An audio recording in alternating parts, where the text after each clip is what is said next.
Most people think that strong core is just about the six-pack, but that's not really what matters, especially as we age. We want a core that is able to stabilize, to support, and to connect the whole body in motion.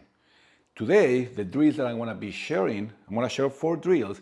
It's going to take us back to how we naturally learn to move and in that way train our core. We used to train the core, or we train the core like that.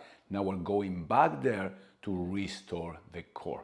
This core functionality is one of the things that I often see my clients when they start training with me that is missing. Now, when we restore that functionality, everything else becomes easier. Connecting the body, movement becomes easier, walking, running, but also all the other foundational stuff start to fall into place. I don't want to make it too long. It's going to be 4 drills. Make sure to stay until the end because the fourth is the most challenging one, but it's the one that everybody finds the most fun. Let's get into the drills. For this first drill, we're going to start in our hands and knees, and we're going to try to find a neutral posture, trying to find the neck that is long, reaching from the top of the head, a little bit rounded upper back, the shoulder blades away from the midsection, and a neutral pelvis. From there, the drill is to practice our breathing. In the inhales, we're going to expand first through pelvic floor, midsection 360, and then into the rib cage. On the exhale, we're going to blow out slowly through mouth, like blowing a candle, and we're going to start feeling and engaging our core muscles. No more movement, just the breath. That's it for the drill number 1. You just find the position, you work on that posture, that's super important. Long neck, protracted shoulder blade, so it's nice and smooth on the upper back, and a little bit of arch in the low back. I recommend you to start practicing going through breath. Maybe you can do 4 or 5 diaphragmatic breaths, really paying attention and start engaging and feeling those muscles. Of course, practicing the breath in that way, pelvic floor, midsection, ribcage, is a really good way to start restoring proper breathing and some stabilization from the inside out through the breath. So that's number 1. Practice 1 minute on, 1 minute off until it becomes easier. From there, I'm going to take you to the drill number 2. For this next drill, we're going to start in the exact same position. And the challenge here is to start moving our limbs without changing the shape. As you see here, I'm lifting the left arm and then gliding the opposite leg through the floor and then slightly lifting.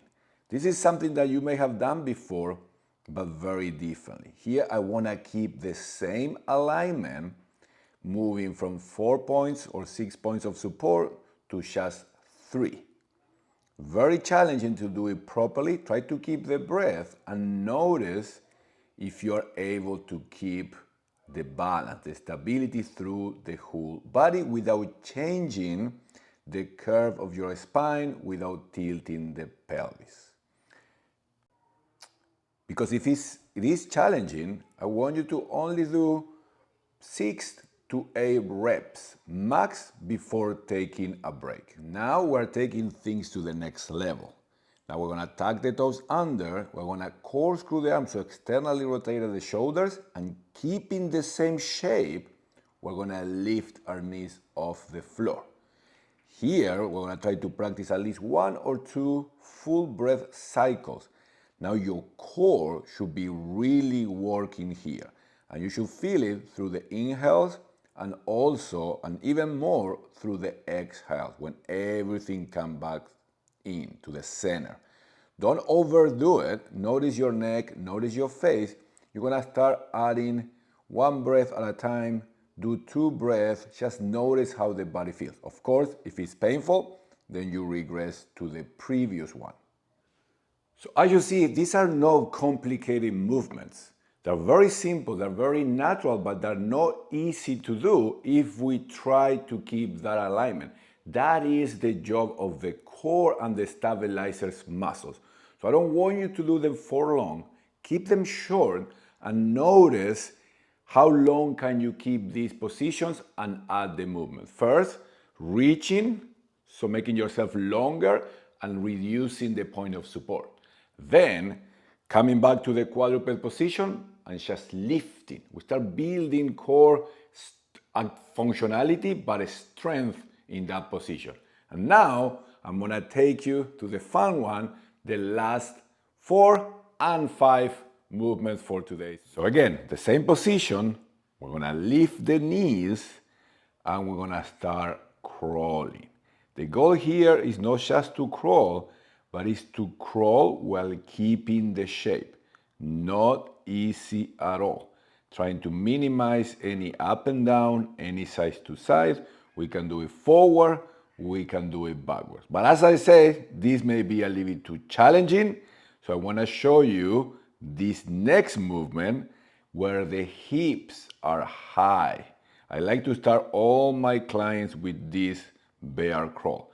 So the intention is the same, but by lifting the hips away higher from the floor, then the movement becomes much doable and it's a good way to start building this capacity again. There you have it. Those are 4/5 of the movements that I recommend for everybody to start trying and see where you are.